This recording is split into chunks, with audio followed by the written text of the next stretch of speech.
What do you call a cult that's hard to get into? Difficult. I hope I made you proud, Carrie. Oh, so good. All right. It's time for now some show of Boxpod.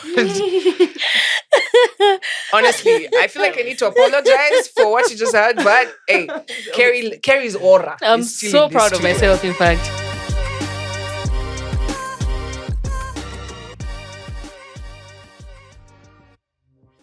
In the spirit of continuing with good production and good vibes, we have to first start by etiquette, house rules.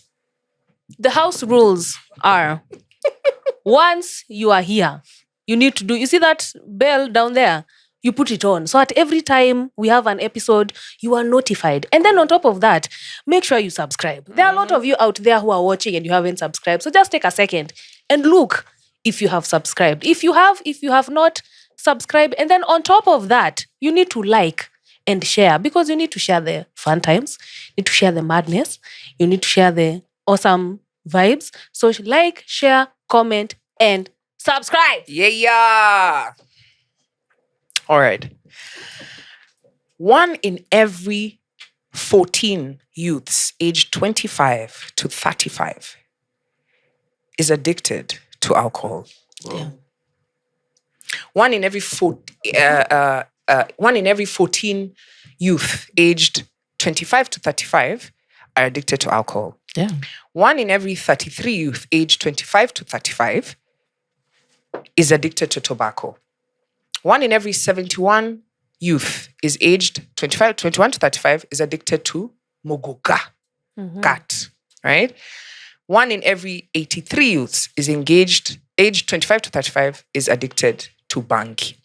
So just to give you an idea, this is according to the National Survey of Statistics on Drug and Substance Abuse, that's NACADA, sharing with us about the stats on addiction. And with that, I want to introduce our guest, Kimberly, who is somebody I saw and met on TikTok. And I thought we need more voices like this who can share their experience and help shed light, because with these numbers, it means at least all of us know somebody who's struggling with addiction. True. Right? It could be a family member. So what maybe we can start with, hit us up in the comment section and tell us who in your life is struggling with addiction. Kimberly, introduce yourself. Hi guys, how are you? My name is Kimberly Chesaina. I am first and foremost, I'm a Christian. I love God. Second, I am a certified addiction counselor. Third, I am in recovery myself, so I have a unique insight into all matters addiction, recovering from a hard drug known as heroin. And yeah, basically. I feel like you should always finish with, and I am a heroin. Oh, wow. Oh, that's a great catchphrase. And I am a heroin. Yeah, I like that. We love that.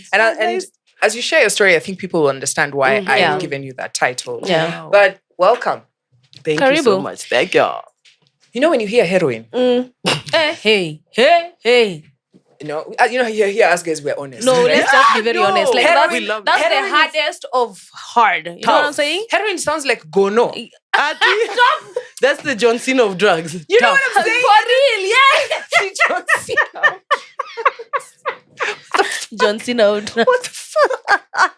Yeah, okay. So, yeah. Okay. Yeah, I feel like when I hear heroin, I hear, like when I say gono, is like we had a conversation about STDs and I said, Yeah. we started with HIV, we went to, by the time we reached gonorrhea, we Yeah, realized, gonorrhea is like we need a whole the- education. You know what I mean? The Right? expendables of Yeah. STDs. But when I think about heroin, Yeah. I start to think, have you ever met anybody who's tried to introduce you to heroin? What? Have you If I ever- did, I would leave that space immediately. I haven't met anyone who's tried to introduce me to heroin. I've met somebody who I didn't know Mm-hmm. that had actually struggled with an Oh, addiction, wow. and then later I found out it was heroin. Oh, wow. Oh, wow. Okay, I've met someone like that, Yes. yes, Oh, who wow. struggled with the addiction but never Uh-huh. tried to introduce me Yeah. to it. Yeah. Yeah, Oh, yeah, wow. never Oh, ever. wow. So, and I remember when she told me this, my mind, okay, Like, what are just the the same odds? way, Yeah. guys, I try to be as honest as possible. Mhm. Just the same, because me, when I think about addiction, Yes. I know alcohol, Yeah. which is my guy. Which is taking Bandit, youth, yes. Right? Mhm. Although tutadiscuss hiyo kama banki ni addiction. Na mogoka Yeah. kwa sababu watu wanaonanga hizi hata kuna mwingine God bado made. anafikiria hiyo alcohol yake si addiction, right? So Kimberly, where did you grow up? Where did I grow up? I grew up in multiple counties. We had a home in Mombasa and a home in Nairobi. So I would go back and forth. And I also did my high school in Nakuru. So I think from the age of 1 to 12, I was at the coast when we were building our house in Nairobi. And then I came to Nairobi, we moved in. I think I was at like 13, 14. And then at the age of 15, I went to boarding school in Nakuru and would maintain the houses. So I would be back and forth, summer holidays were in the coast house, then we come back for school terms in Nairobi, like that, back and forth. So I am Coastarian and a Nairobian at the same time. Salima to Mombasa oye. But accent iko wapi? Mbona una accent? Iko wapi accent? Hatujambo wa dada zangu na mandugu zangu wa pwani na wapenda. Asante sana. I don't know the accent. That's the best you could do. Usitense hata ule chali mwenye anakanga Mwenye anakanga hapo pia ana accent. Akituambia raised in coast. Allegedly. But hana accent. Accent gone. Okay, accent gone. Imagine. So Kimberly, I want us to get into, because I'm sure a lot of people are very curious when people hear I'm a recovering addict, I used to be addicted to what, everyone wants to know the story or like the journey. So maybe like take us through where the addiction began. Because like we said, heroin is hard. You don't just wake up and do heroin. You know what I mean? Tough. It definitely like started somewhere. So where would you say, take us through the journey of where your struggle with addiction began? Actually, before you do that, could you maybe use a word, an adjective to describe your journey with addiction? It could be anything. One word or like a describing word. I wanted to say whiplash. Whiplash. That's what it feels like. That's what it feels like. In one word, I could just say... No, whiplash. Why did you say whiplash? Whiplash isn't a verb. It's not a doing word. No, it is. Yeah, but it's a word. An action of... but it's describing also... Yeah. Thank you, baby. Okay, let's use the whiplash. Whiplash. That's the one. I think it's whiplash. Or if I'm serious, transformative. Or if I'm more than serious, maybe, I don't know, redemption or a becoming, I think. So my journey is intense. I always tell people, families, parents, that everything is in the childhood, by the way. Yeah. I see kids who I know in the future are going to be addicts. Like, I can just see that one. What? Is not headed in the right direction. I can clock it. I can see it. So... Wait, you can spot someone and see that dead ass. Atakuwa na shida. Dead ass. And as young as maybe 7, 8, 9, I can tell that kid is going to be an addict. That kid is going to use drugs or alcohol or some kind of behavioral addiction. Yeah. Not only chemical. I'm seeing a child that's withdrawn. I'm seeing a child that's hard for them to look at. Remember when I came and sat down, I said it's difficult for me to make eye contact. Yeah. So a kid like that, eye contact 0, isolated, grown up for their age, a kid who's dealing with a lot of responsibilities that they shouldn't be dealing with at that age, problems, maybe school fees, maybe abuse somewhere. So I can always just tell that one, definitely. I don't wish it, but all the ingredients are there. It's just now for him to meet with the drug or the behavior or something. And it's done. So mine definitely started in that childhood. The first time I used a tobacco, I was 12. And at the time, with the issues that were around me at the time was I was assaulted sexually by one of our, the guys who used to work for us. And, in Africa, that's actually one of the biggest problems. And I think also in Kenya, where a lot of children are assaulted sexually, but they don't speak about it. And if they do speak about it, it's like they don't want this embarrassment on the family. And then parents imagine, okay, this kid is a kid. They're going to grow up and forget. Like, how can they remember such a thing? But my brain was scarred and my heart was also scarred. So I was always seeking out a painkiller, but I was not in physical pain, but I was seeking out something to make me feel better. And so I started with cigarettes. I had a family member who was smoking, so I would take any person who's ever tried smoking, I don't know where we go lock ourselves in cupboards and I don't know where. You're trying to trap the smell. I don't know, I just didn't walk. I'm in there in a cupboard, really got my ass whooped. And then So I would always try and sneak cigarettes. And then at the age of 14, I got introduced to marijuana through a cousin of mine in Mombasa, you know. Najua Bob's. Bob's nightclub. Everybody Yeah. Let's just take a moment. Dirty Bob's. Hey! You just took me back, my guy. But it was lit. Wow. It was lit. Bob's was a time. This podcast. Nimeona needs to tu be wrapped. flashback. Wow. My guy. Good fun times. Is it Fun still times. there? Is it still Megan, there? can you tell your story about Bob's? Yeah. Tell me. I want to know. There's a day I was at Bob's. And I hated Bob's because Bob's was the place where everybody would go after. Yeah, Yes, it was the afters. yes, It yes, was the yes, place yes. for afters. Nairobians to see the sun and yes. then have breakfast, lunch, dinner. Yes. Hii ndio ilikuwa Aluta, the Yes. original Walai. Aluta. Good was Bob's, the original Aluta, you're right. Original Aluta. Oh, yes. Anyway, so me, I hated Bob's, right? Because me, I want to go and sleep. Me, I'm not that person that I want to party 24/7. I want to go sleep and then I wake up and Yes, see you continue. tomorrow. So you know what I did? I went and slept in the car. And you know when it was? Oh, that that's- time for that tour. You remember the tour? Guess what happened? I was woken up. Somebody was trying to break into the car to steal. I was sleeping inside the car. No. You don't remember that story? Me, I don't- do you honestly think I could remember? Somebody who opened the car and they were like, yo, wait, watch her. Oh, ha, ha. I'm like, sorry, what's happening? No way. They were trying to steal. I was sleeping inside the car. But you're Carjackers. tough, but you're tough. In that sun, in that heat, you're not like feeling the I heat. wanted to go and sleep. You were like nap time. It's time for a nap. So Bob's. Yeah, so Bob's, Okay. outside of Bob's, there's a petrol station. Shit. You guys know Kano. At the time, there were kiosks there, and they were also selling marijuana on the low, right? So my cousin was Oh, older the ones than me. across there, Yeah. The So- two kiosks. Kabisa. So my cousin was older than me. She asked me to take her outside. I was pretty big. At 14, I probably looked 18. And you know, Bob's, the bouncers didn't really care. For as long as you Honestly, have yeah. money and you can... My they didn't guy, care. yeah. So I go there and I smoke this marijuana that I insisted. Actually, I always say nobody's ever introduced me or got me hooked to any drugs. I was always seeking it out. Yeah. So I can't blame anyone. So I smoked marijuana that night. I had a very bad trip. I was very paranoid. I was on edge. It was not fun. But then a part of me felt good. This little part of me felt good. So I started like seeking it out. I started this is at buying 14. it. This is at 14. I would go to high school. I'd pack it in my suitcase. You know, I would send the gardener to bring me bangi from Kawangware when I was in Nairobi. Pack it in my suitcase, get to school, sell some, smoke some. So it became a constant thing. It was a day-to-day. Probably when I was in school, I would smoke maybe every other day. You know, I would In high school? In high school, I would pretend that I'm I mean, we jogging. need to stop calling it high school.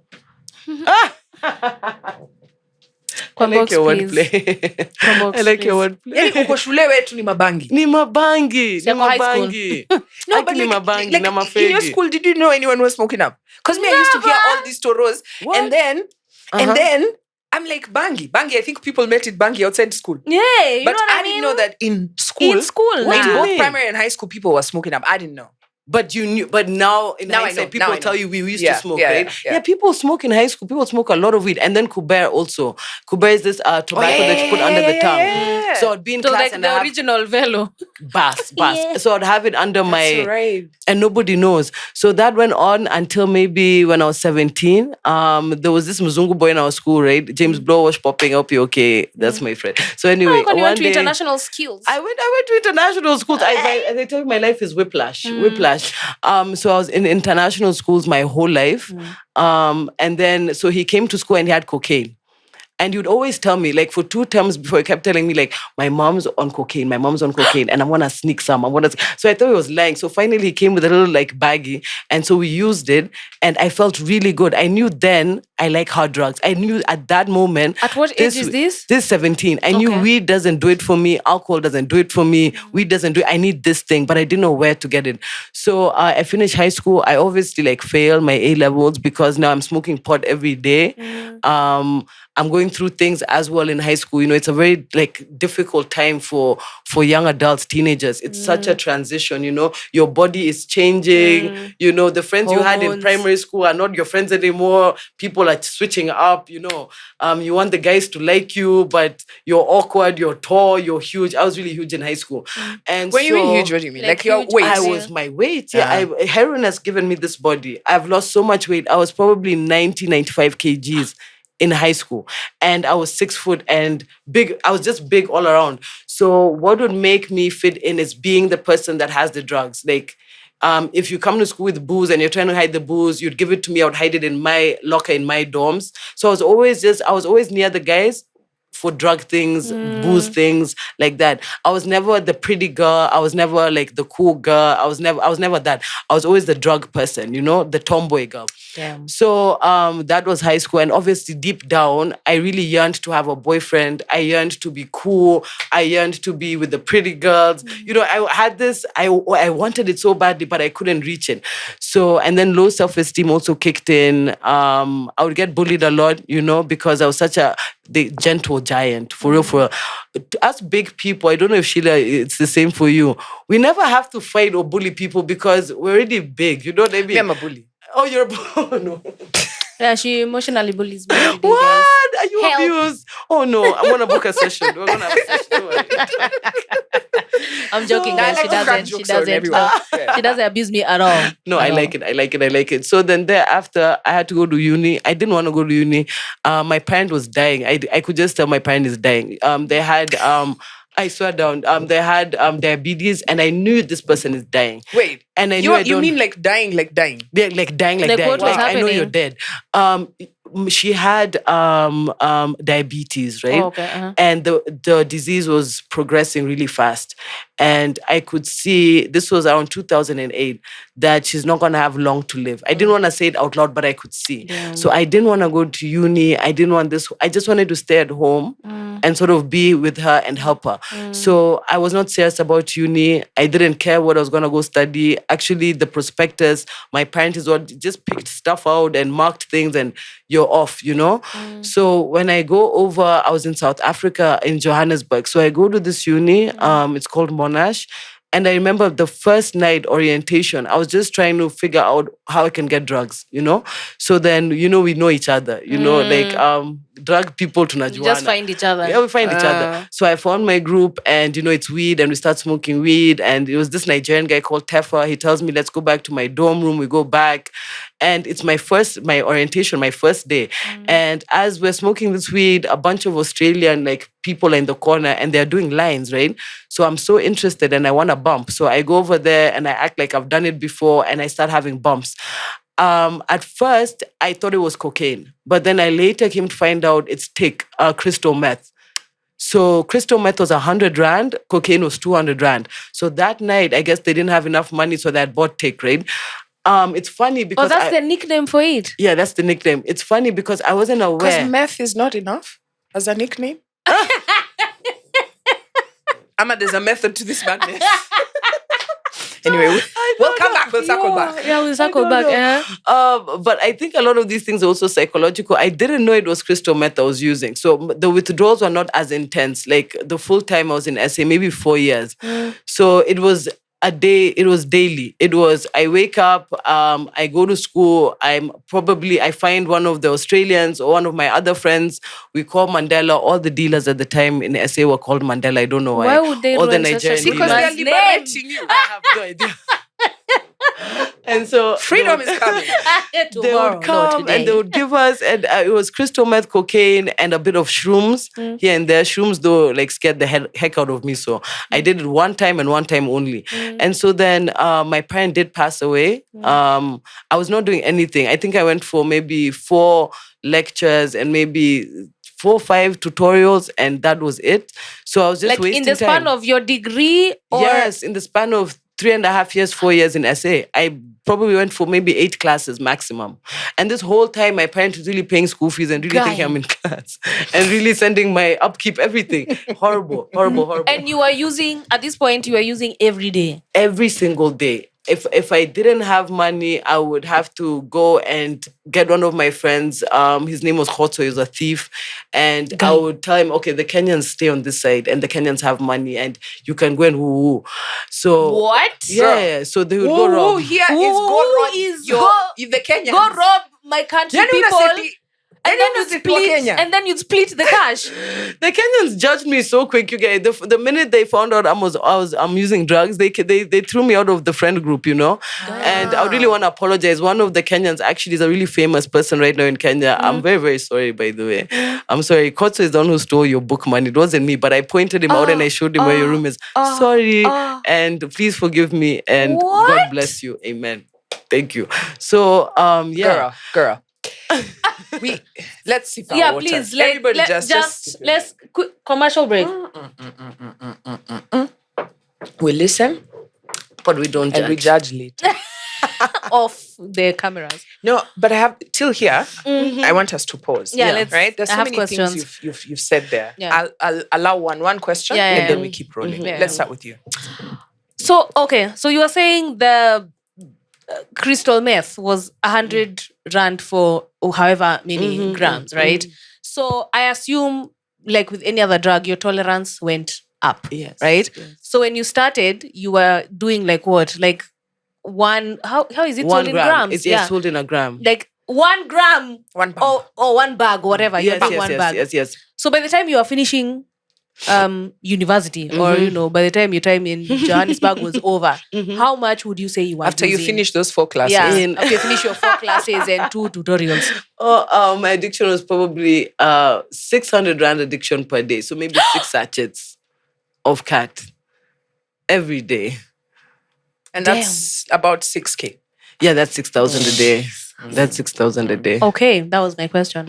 All right, my question is screwing back to, there's something you mentioned when you were in school. You said, I was never the pretty girl. I was never the this, the that, which means there was how would you have wanted them to see you? Wow, that's a beautiful question. I think I wanted my peers to see me as good enough, because what was deemed beautiful, the standard of beauty in international schools is either white, blonde, blue eyes, blonde hair. That's not top pick. And then you have 0.5, but really light 0.5, like 0.5 with green eyes or bluish eyes, beautiful, like caramel skin, iced tea, like a latte type of skin color. And so because of my features, I felt I was at the bottom of the list. I don't even have a body, I'm big, I'm woo. So, and then before me, yes, there's black girls, but, international black girls, like a French girl who's black or a Rwandese tall beauty, like, So I was at the bottom. So I always just wanted to be seen as being good enough, or that my features or the way I look is also beautiful. But it was always rejected, not only by my peers, not even by the fellow Kenyan boys who were in school with me. Yeah. They would chase after blue eyes, blonde, whatever. So I always wanted to be seen as maybe just being the same, being the same.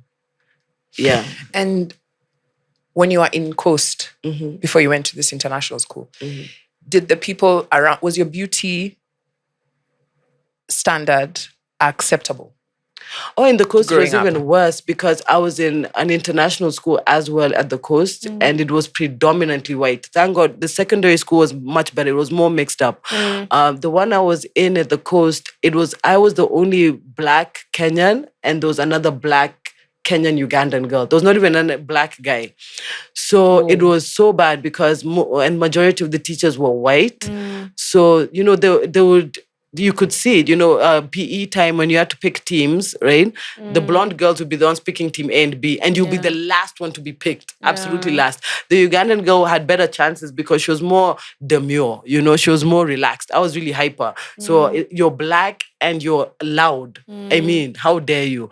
We do ballet every Thursday, and the white girls were always paired with white girls. And me and Ugandan were all paired together. Yeah. Birthday parties would happen. And I remember there was a birthday party I went to. This white girl called Nadia, she was Swiss. And I had forgotten my towel. So I remember first I get into the pool and the white parents are getting their kids out of the pool. And then when I get out of the pool, I don't have my towel. The parent came and screamed at me, your mother should have packed a towel for you. And there's towels lying on other beds. And I had to stand there like shivering until I was dry. Damn. So, things like that you could see. And then, and that's a party that I was actually invited to. Most of the time they're having sleepovers. You're not invited. They'll pass out invitation cards like undercover. And then I would have birthday parties. My mom would work so hard into these parties. I remember my 7th party. She booked the whole of the office. At the time it was under my dad's ownership. This, office, there's a club called The Office in Likoni. So before it became this like Jabba or whatever, before it was like a proper like restaurant and my dad was running it. So she had booked it. She had gotten like a magician, a clown. It was intense. Nobody came. And it was like that most of the time. I would probably get people to come for a sleepover maybe once or twice a year.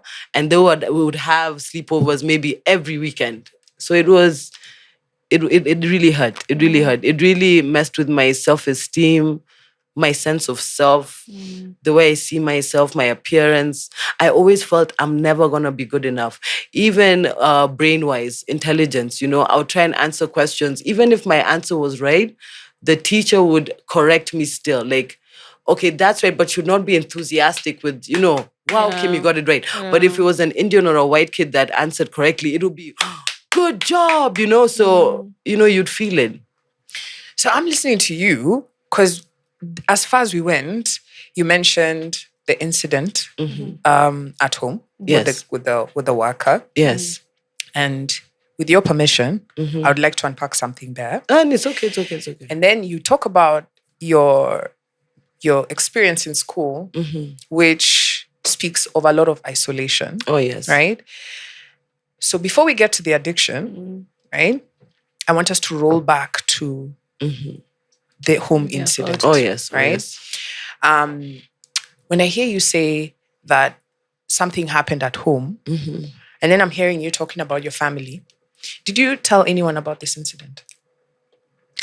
I told a sister of mine, and when I told my sister, she immediately told my parent, my mom, and she reacted and she told me to go take a shower and whatnot.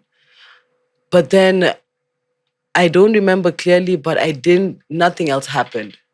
It was sort of, swept under the rug. And excuse me, family, for saying this. I've never said this, but I said, Sheila makes me very comfortable. So I'm not blaming my family. I'm not blaming my parents. I think also I have to look at it in the African context and culture and all of that. And I understand now in hindsight because it happened not in Nairobi, in the village, So I was thinking about it as an adult, and if it was reported, everyone would have known in the village, if action was taken, maybe. And then there's this shame that comes with being abused as a kid. I don't know why families feel like if it's a known that my child has been abused, somehow the shame falls on them or on the family or the victim. Exactly. So I think I was young, I was 12 years old. So I think everyone just figured out, okay, she's taken, okay, maybe she'll forget, Yeah. Maybe it's gone.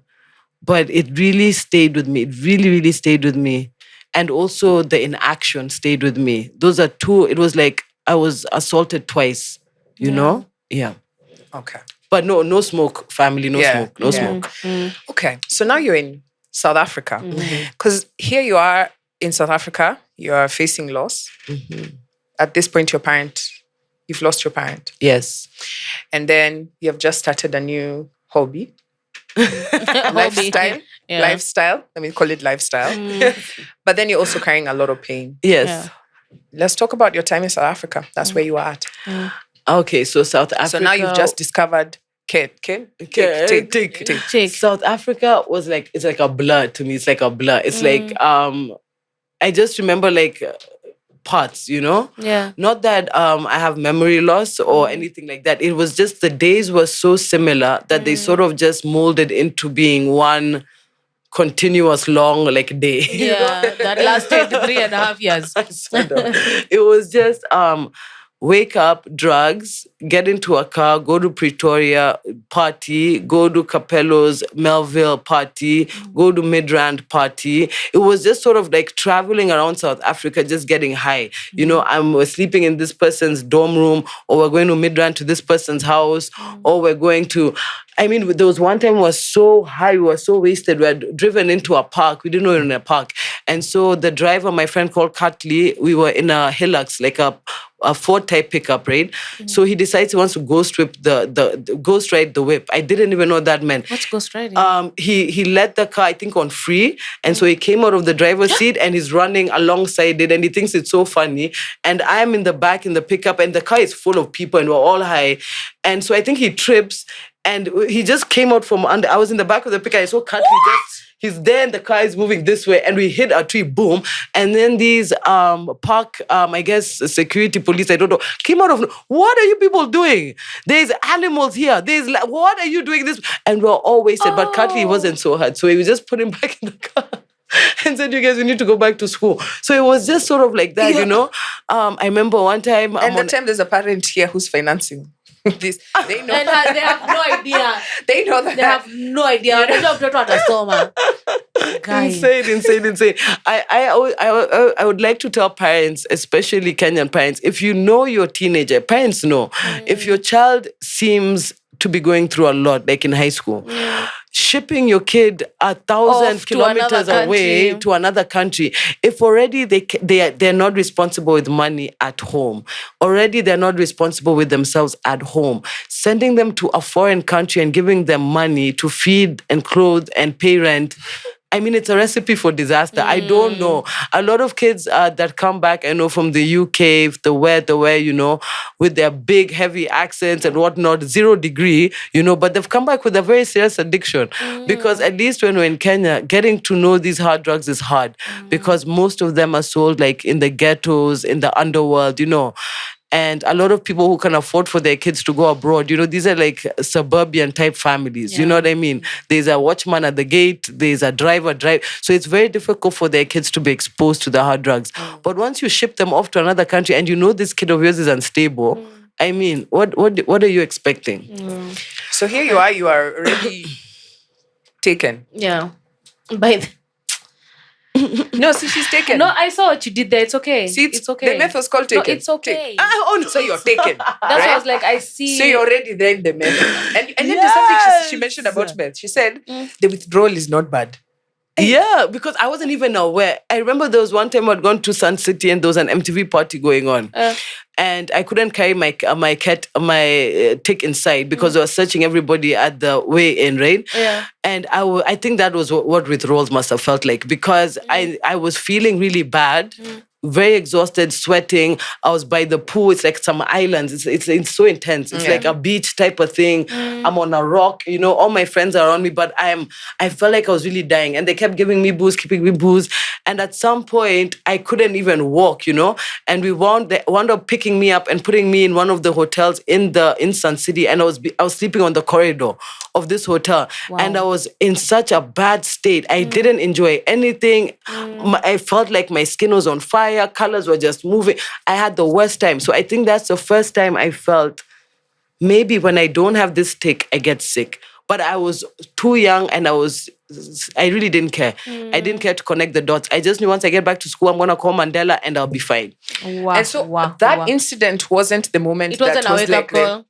No, I wanted to go harder. I'm like, hey, you're like, I never want to feel like this again. Never. So you were lying there just going like, I'm going to get, as in everywhere I go, I must have. And if a place doesn't allow you to, fuck that place. Yes, like Diddy. You know how Diddy would walk around with his, what they call the medicine pack? We're seeing it now with this courtroom drama, like his trial. And how they say when Diddy would travel, he would have to have a bag and they would call it the medicine bag. And all his assistants had to make sure that all these drugs were in there, like ecstasy, ketamine. Was he consuming? I didn't know, yeah. Oh, he was a druggie as well? Yes. I don't know if it was a druggie, but he was consuming. So throughout, I'm sure you had friends in South Africa, right? I'm assuming like it wasn't the same situation like it was in high school or primary school. Yeah, I found my tribe, but you know, we're all drugs. We're all addicts. So we're all running away from something. We're all trying to cure some pain. So we're not really there for each other. Okay. But I'm broke today. You have money. You buy the drugs or We put petrol take- in the yeah, car. yeah, When yeah. I get my allowance, I'll buy for the group. It was so disgusting, this living situation. We'd walk around, we'd move around like a group of 8. And when you get your money, you'll take care of the group for the week. And then when she gets her money. So I felt indebted to this group. You couldn't sort of break away. You were sort of locked in, because if you break away, somebody will knock. But last week I was on who, so I could never catch myself. Every time I would say, okay, when this month comes, I'm not gonna buy no drugs. I'm gonna literally pay rent, because at some point I was even homeless. I stopped paying rent. I said, I want to move off rest, give me rent money. Yeah. I stopped paying rent. Now I'm shacked up with this guy who I think I'm in love with, right? And then that doesn't work out. He's violent. I go now, I'm staying at Dana's house or Dana's res. It was insane. It was a very difficult time. And the only thing that would make it bearable was being high. So Because being at this high, point- I just felt it's normal. Sorry, Okay, go ahead. So you didn't have any sober friends. All your friends were using, just like you. There was Yes. no one to call you out and be like, Yes. hey, you're going down that No. dangerous path. No. All your friends were drugging. All of them were using on different capacities. Some were just marijuana, some were hard drugs, some was alcohol, but all of them were on something. Right. Yeah. Do you know, okay, actually, maybe we can take a pause here, because I've had us use the word druggies twice. And, we are from pop culture. Yeah, I Sometimes you understand. don't I know what understand. you're using. So I is this understand. phrase politically correct? No, it's offensive. Not to me, Yeah. Oh, but okay. I don't speak only for myself. I want to speak for the whole community. Right. People prefer, especially heroin addicts who inject, people who use and inject drugs, or a person who uses drugs, because they say when you label, even the word addict is being phased out, because what it does is it puts somebody in a box. It makes somebody seem or is defined as being outside of the norm, where addiction is now being researched. There's new text, there's new material, that it's a very normal reaction to pain. Anybody can be an addict, it is just unbearable emotional pain met with a painkiller, and each person is unique. My drug of choice might not be your drug of choice. And so you are seeking to cure this pain. It's nothing, even this whole genetics thing, and I don't know what, it's being phased out. So when somebody is called an addict, it's sort of like you're telling them you're trapped in this box and you're an addict and you're abnormal, and I'm just in pain trying to fix my pain problem. So what would be the right? I think a person who uses drugs, I know it's long. Yeah. They say PWD or PWID. Yeah. A person who uses and injects drugs, or a person who uses drugs. Oh, It's a long thing, but I'm not offended by it. I call myself a junkie all day because I hate it. They used to call me a junkie so much, and it was always so derogatory and made me feel sick that I tried to own that word, I tried to own it. My previous moniker on TikTok was African ex-junkie. Yeah. But I had to change that because in the streets now, everyone's like, where are you going to? It's a long thing. Yeah. The streets is... Okay. Right before you asked that question, I was just listening to you talking about the friends and the circle that you found yourself in, and the indebtedness. I've watched this thing that she's talking about. Yeah. I remember there's once, the first time I knew, kumbe watu wanachukua drugs kubwa hapa nje, right? Because like you said, rightly so, I don't know what it is like now, but like growing up, it was very difficult to come across some of these drugs. So that's Honestly, why when my friend yeah. told me that she had gone through a heroin addiction, and I was like, what? Yeah. Because I didn't know anyone who had ever gone through it, and all the videos that you watch online, kwanza zile za ukisikia heroin, coast. Right? So that's literally what I was thinking. And again, it comes from ignorance. And that's why we have this podcast so that we can learn. Thank you. But then as I'm listening to you, talking about these friends that you had, you became indebted. I was in a party once with a very famous Kenyan celebrity, right? I didn't know that he was a person who uses drugs and injects drugs, right? So we'd come from a party. Izo sasa after party. Again, remember, I love to sleep. So iyo sasa kwenda 1 hour, 2 hours nishachoka nataka kwenda kulala, right? Actually, the original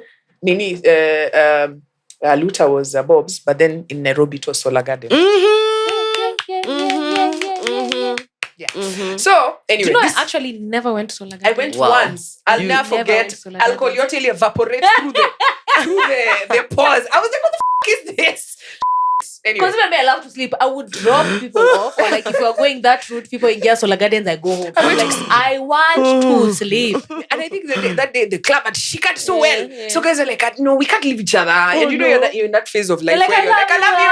Oh, no. So like, we're going to what am I doing here? I'm at Solar Garden now. It's midday. Oh no.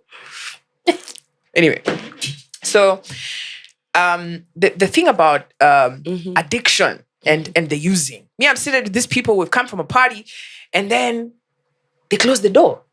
Right? They close the door, and then they start having an argument about whose role it was to provide.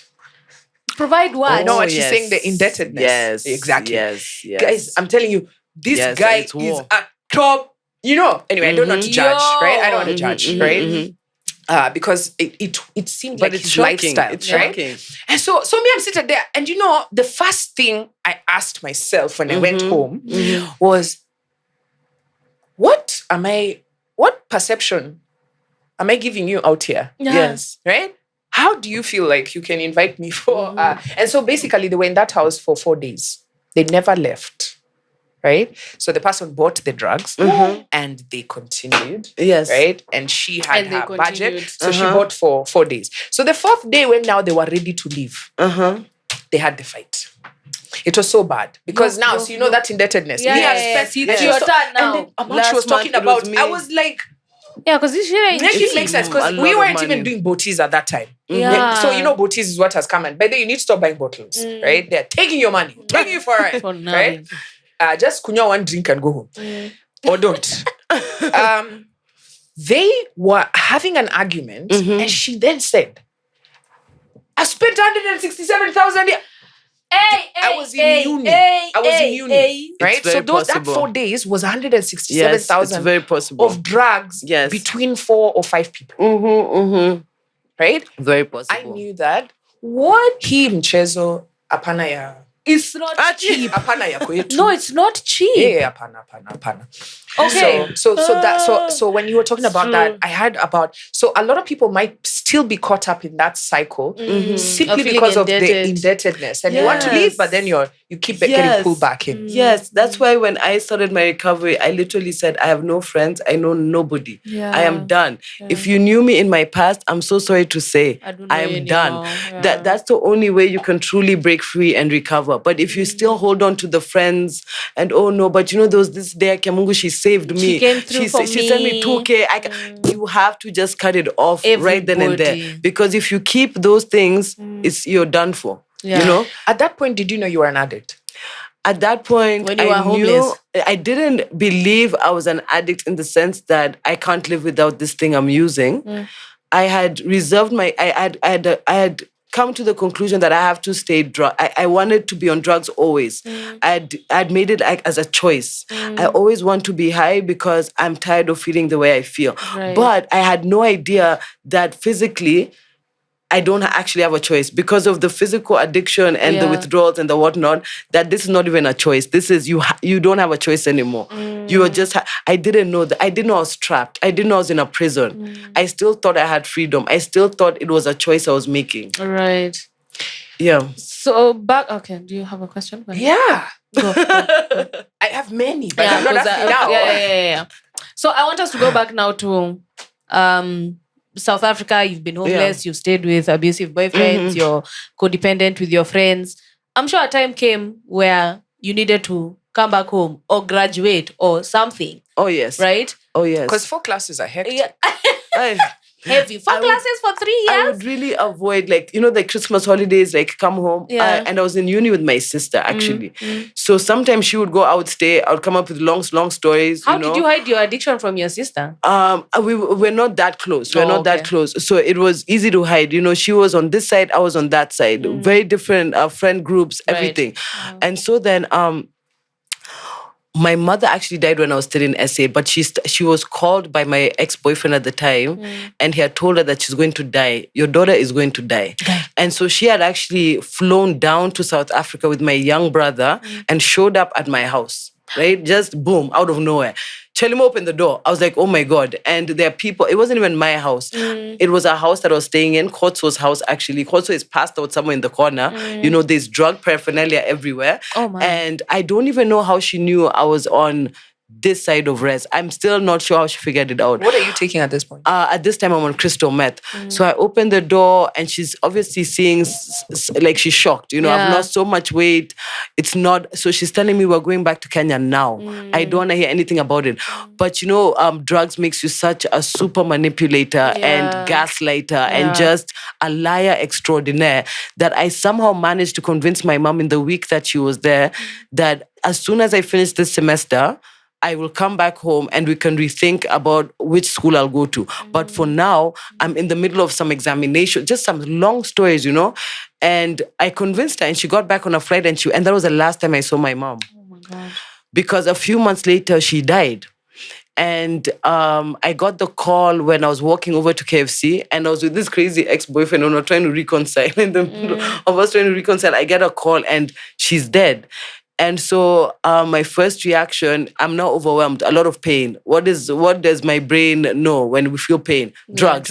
So I called Mandela, got a bunch of drugs, and through a party, actually, I called friends over because when my mom had gone back, she had made sure she's put me in an apartment. I was just honest. Okay, I'm staying in this guy's house. I messed up. So she made sure she put me in an apartment and you're staying in this apartment, Kim, right? Until this semester is over and then you're coming back and then we're re-evaluating everything. Yeah. So I called people over to this apartment, like my drug friends, and we're just using drugs. And then my cousin came over. My sister had already finished. She had graduated and gone back. So my cousin comes over to the house, convinces me we have to go to the airport.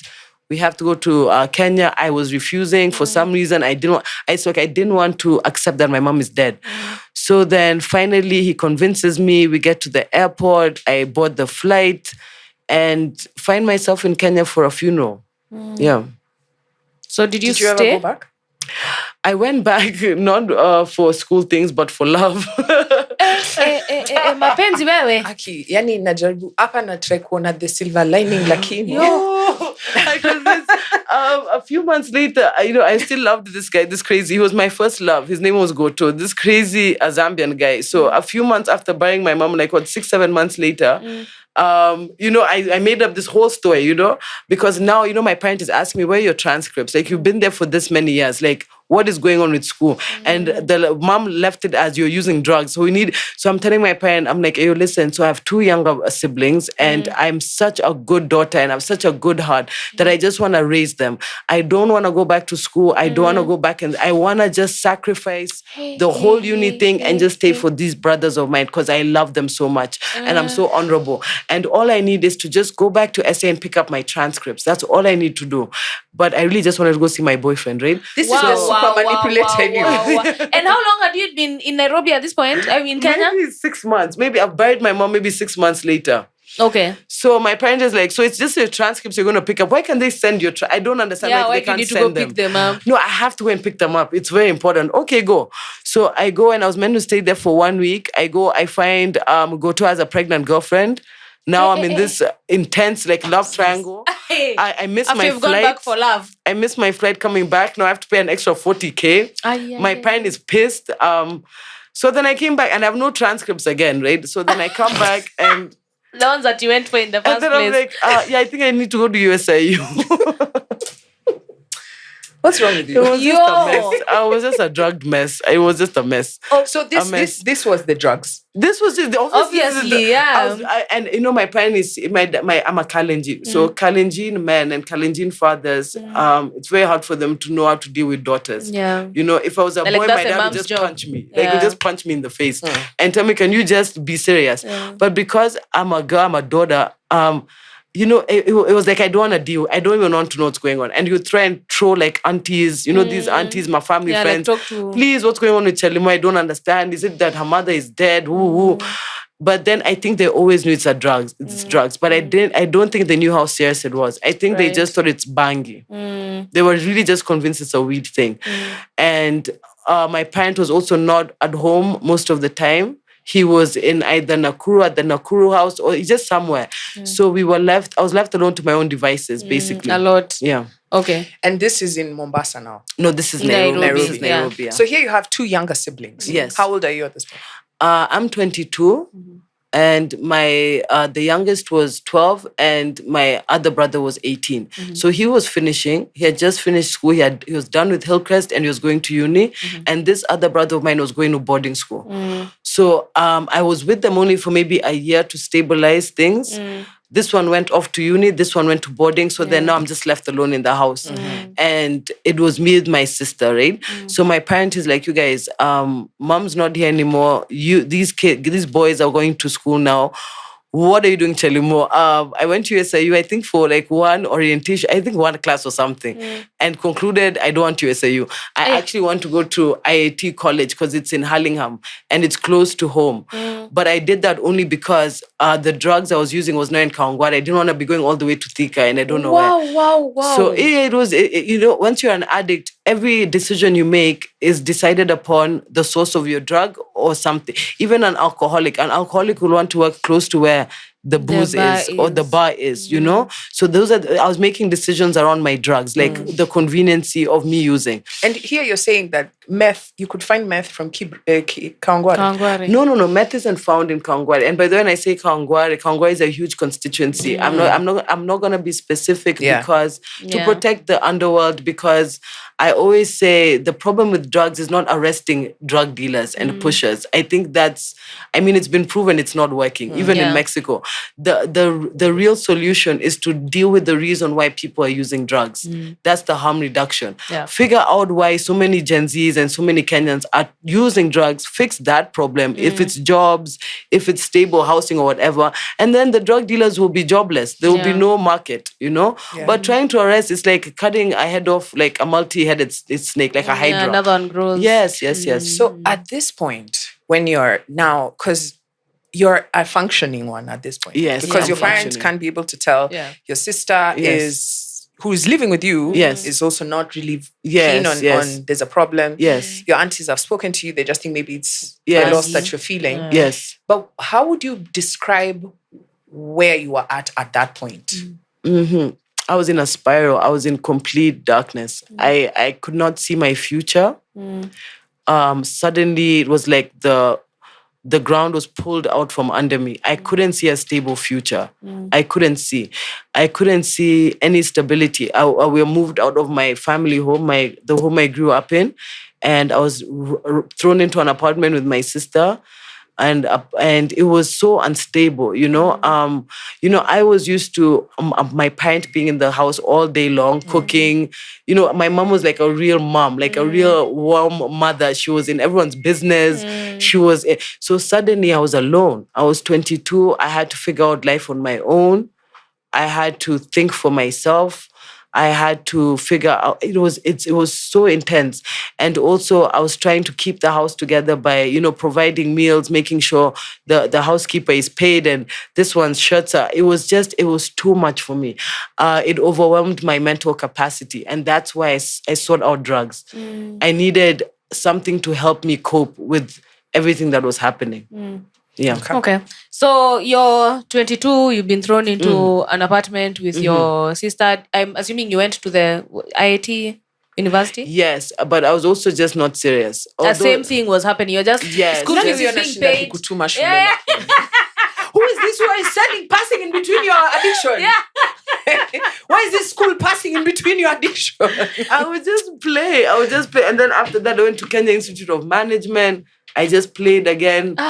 It was sort of like, I'm doing something. I had to act like I was doing something, but I was not really. And my anything. Parent, I told you, Kalenjin father, is not really following up. Yeah. It's not really what is really happening. Yeah, like Yeah, I would just wake up, act like I'm going to school, pass by school for like a second, then go use drugs, come back in the evening. Yeah, just like that.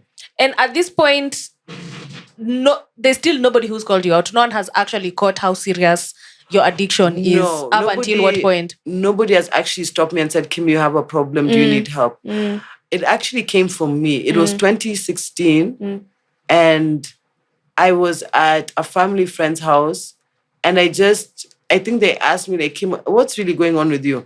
And I think I just broke down and I said, I have a serious problem and I'm addicted. And I didn't want to say heroin. I didn't want to say, there's this stigma around heroin. Yeah. Like cocaine is looked at as a very luxurious drug. Yeah. For the You have upper to have class. money to be addicted to it. Exactly. It's so funny to me. Like there's classism in drugs. It's insane to me.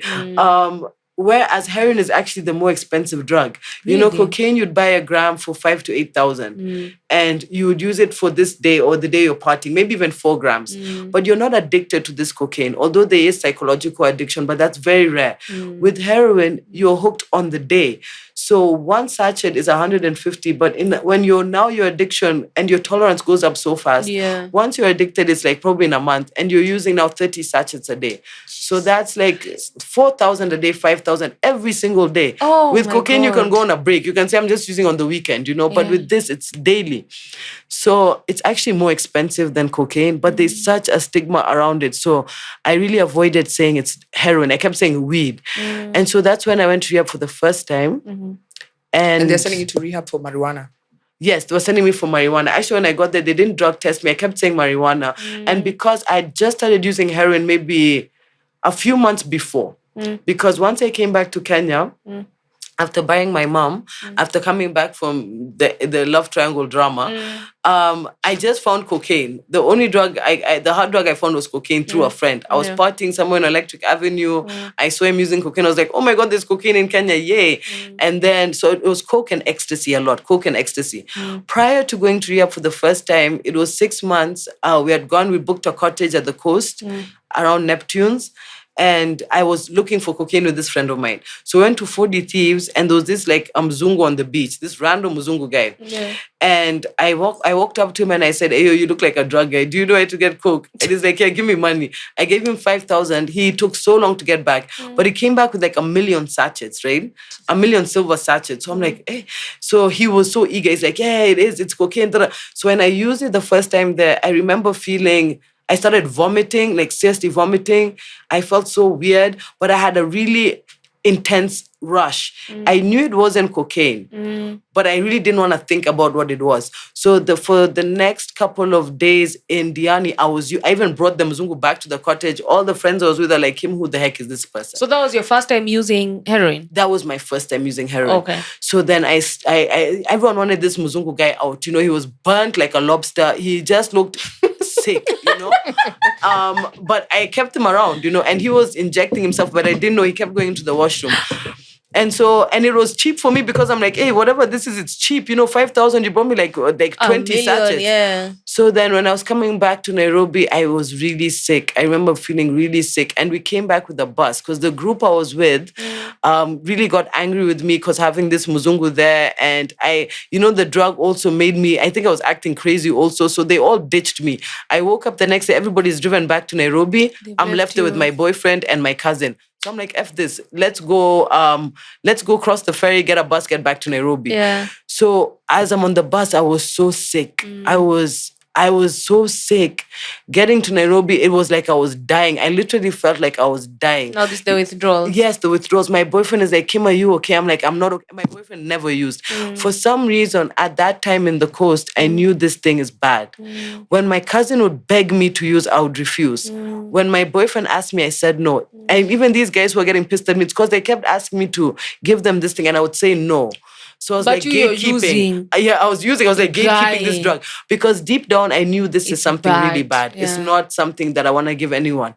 But they didn't understand at the time. They thought I was being mean. So when I got to Nairobi, my boyfriend had not used it. So he's really worried, So I called my weed guy and I tried to explain. I knew it was whatever I was using on the coast. So I tried to explain to him on the phone, it's not cocaine, unga fulani, sijui, inaka. So they get, kete, unasema kete. I'm like, ni kete. Kim, webu nitumani hapo 600.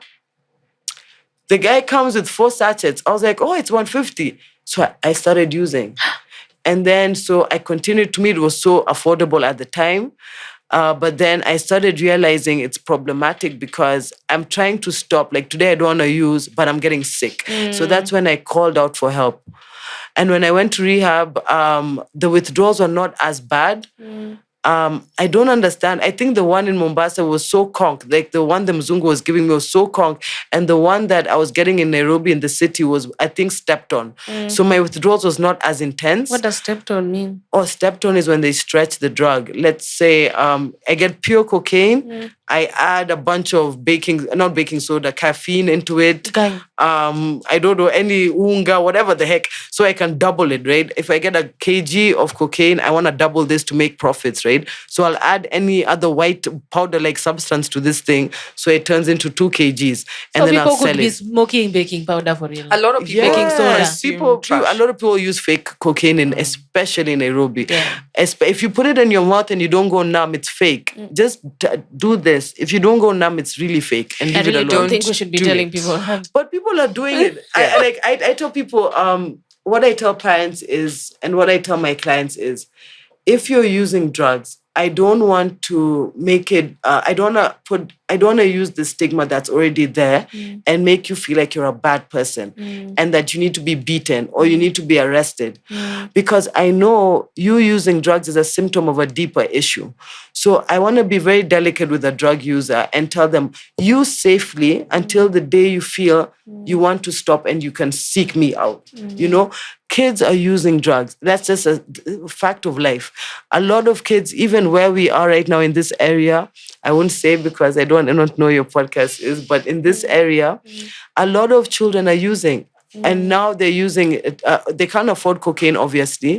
The 5,000, which parent is giving their 13-year-old 5K. They can't get to the heroin also because getting to heroin is not easy. Really? Yes, heroin is not sold like cocaine. You gotta know somebody who knows somebody who knows somebody. And also where heroin is sold is very, very dangerous. You can't just walk in. So cocaine is easy, you know, you pass around numbers, it's like weed. You know, give me a weed number, your coke guy, you know, and somebody comes with a car, some Nigerian dude or whoever dude comes, drops it off for you at your apartment and whoo. So, but with heroin, it's different. Heroin isn't sold on delivery. Heroin, you either know somebody who's already using who's going to go in and get it and bring it out to you, or you're going to go in there yourself and risk your life, you know? So the kids aren't able to get to this coke and heroin, but what can they get to? They call it tap. These pills, 5 bob, 10 shilling sedatives that they use on mental patients. They're actually used in Mathare and other mental institutions to either sedate a patient or to stimulate a patient. So they're white and they're C's, or the ones in the coast, boogies, the blue pill. So they're abusing it. And they're being sold. Yeah. It's 10 bob. Yeah. It's 10 in fact, bob I was in Mathare, and that I discovered that tap in Mathare. This is the first I'm hearing of this in Kenya. Like I see it in the movies, What? like guys selling prescription drugs. Yes. No, It's medicine for mentally challenged people. Yeah. The people are so using the medicine that's supposed to be at Mathare Mental, right, has found its way into the slum. on the street. Into the slum. And guess what? The person who sells it is like, you know that Makaa person there on the road? All the kids know that guy. Only like the glue. kids. Or it's like the guy who sells cigarettes but also sells Only Nini on the low. kids know. Right? So remember I was telling you I was doing this work in a place called Molem, right? In Mathare.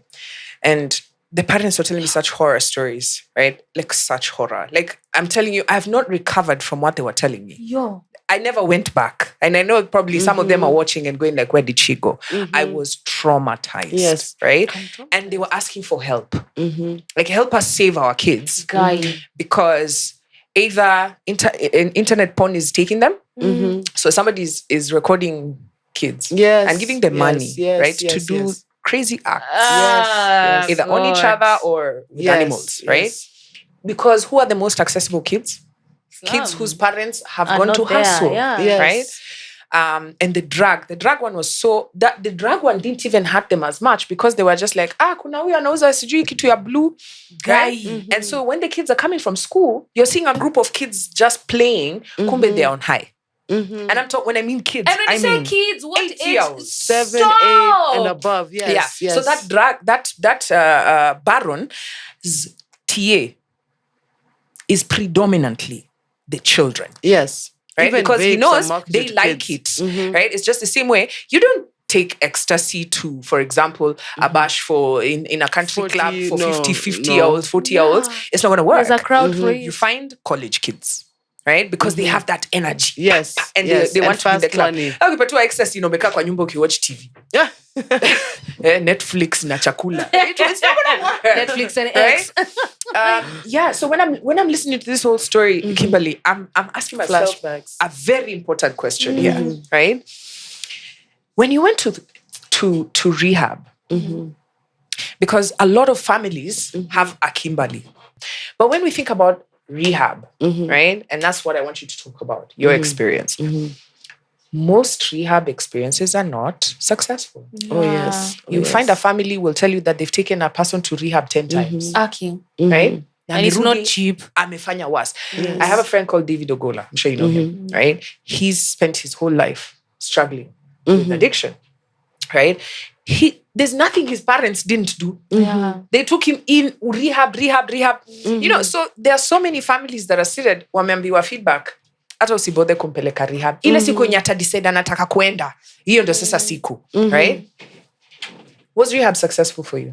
And from your experience, what would you tell a family that's seated and going like, hey, rehab, apana? Okay, number one, when you're taking somebody to rehab, and I know a lot of families detach themselves from that addiction. It's like it's their problem. Yeah.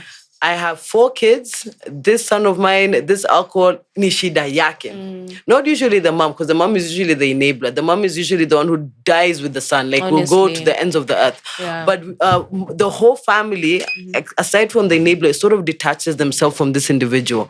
You know, they're shunned by the family, rejected, you're embarrassing, you know, you're shaming us. You know, society has also rejected this individual, everything. So when this person is being sent off to a rehab, it's like, you go and deal with your problem. Now, yeah. Right? Fix that problem of yours and then come back. Then come back. Whereas that's really incorrect. It's a family problem. Addiction is for a person to have a successful recovery, it needs 3 components. Actually 4 because of God, 3 and 4. You need, number 1,